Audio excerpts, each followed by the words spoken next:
Now it's back to school for a lesson in the production work that goes on behind the scenes at Grange Hill.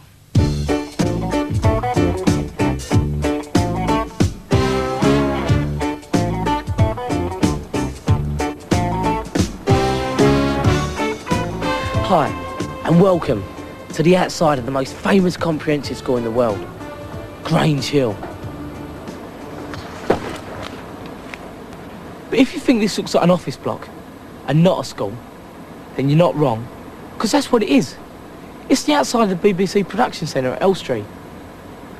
And we use this as the entrance to Grange Hill when we're filming the outside stuff. And the playground, it's just a car park. It's round the corner. And these ain't real school gates. They're just part of the scenery. Here, I hope I ain't spoiling it for you. We do use a real school sometimes, for assemblies, gym scenes, stuff like that. But most of our corridors and classrooms are make-believe, like the school gates. It's all done over there in the Grange Hill studio. I'll show you that later. The first thing I'm going to do is take you back to April, when the actors started working on the new series, Series 11. It all started up there, in the Grange Hill rehearsal rooms. John. This is the first thing we do. We get round in a circle and read the new scripts through. See how it sounds. Me and my old sixth form mates won't be in the new series, but there'll still be plenty of faces you recognise. Ziggy and Robbie for starters. My dad's job, he came home last night, reckons you might be getting the old elbow, you know. Well, if you're on the dole, at least life's a bit cheaper up there. How that bad, is it? Yeah. But don't tell anyone yet, will you? Alright. But there's some new young actors you won't have seen before. They may be feeling a bit nervous now, but my guess is they're really chuffed. They've landed a main part in Grange Hill. Did you ever think you'd be on Grange Hill? Never. Never. Never even dreamed of it. I was queuing up for dinner and my mum came into the school and I said, well, what's wrong, Mum? And she said, oh, Sean, you got the part. And at first I didn't believe her, but then she told me again and I couldn't believe it. I was really, really happy. There was only 6 parts going. Hundreds and hundreds of kids auditioned from all over London. The final auditions were held here at Elstree. You had to learn 3 pieces and act them out in front of the Grange Hill bosses. Where'd you get them earrings? There was a present. I'd learnt the script. Where from? They look really expensive. And I had to act it out. What? I was so nervous. Boy in my year. You got a boyfriend? That's Phil Redman on the right, who thinks up Grange Hill. And on the left is Anthony Minghella, the script editor, and Lee Jackson, the other script editor. One brother, Mark. Ronald Smedley, the producer, who's reading all the other parts. And Albert Barber, No way, one of the bless you, Ralph, directors. was on one of the filth. A copper. Thank you very much, Rachel. Okay? Yeah. Thanks very much, love.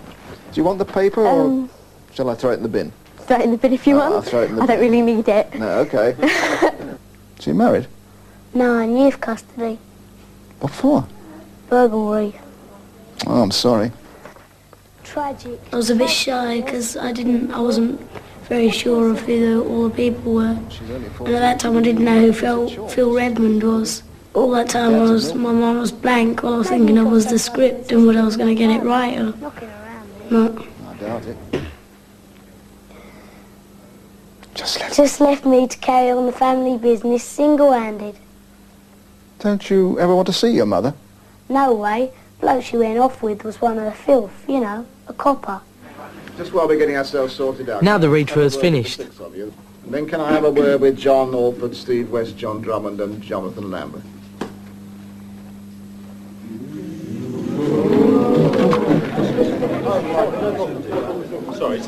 I know it'll be exciting for a bit, then it'll soon get boring, but make sure you don't run around and get under people's feet. You see, you come to a place which isn't like a school. It's a busy place where people are working, so you have to behave like adults, which is a bit hard when you're only 10. Okay? So you've got to stay with somebody the whole time, either with June or with Maureen, whoever's with you. You have to go with the chaperones everywhere you go. Like, you mustn't go anywhere without the chaperones in case you get hurt or something goes wrong. My mum's one of the chaperones. The chaperones have to look after all the actors who are under 16, all the time. It's the law. It's a difficult situation for the kids once they get older. You're nearly 16 now, aren't you? Yeah. But you still have to be chaperoned. I know.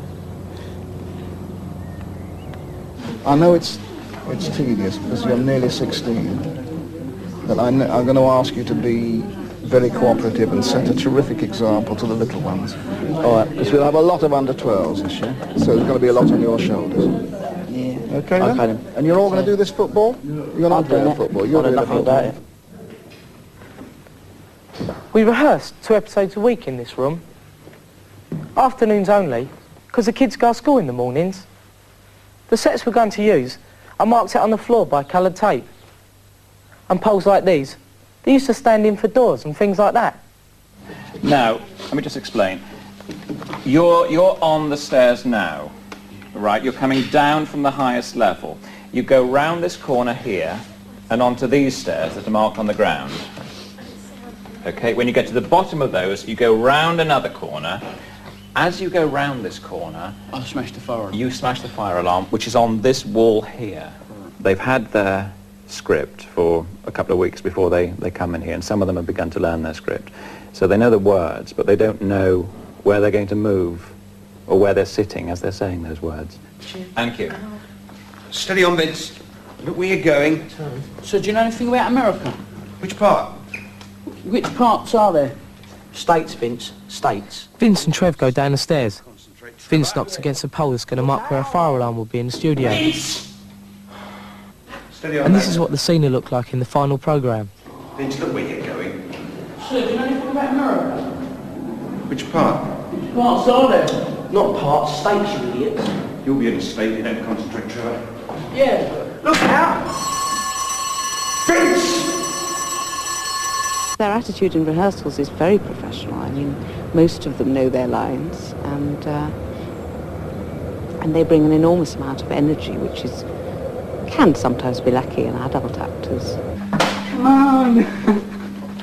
Mr. Orthodox, it's disgusting behaviour. It really is.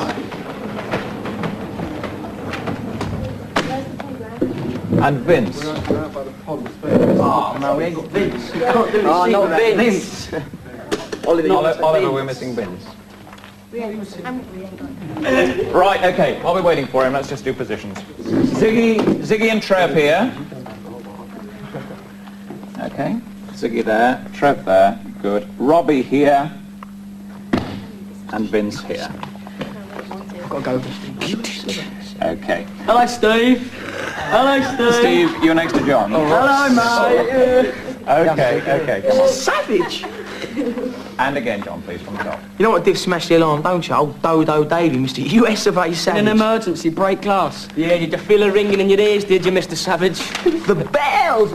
The bells! What you're moaning about, Cleaver? At least we're missing double French. Well, Mrs. Donington.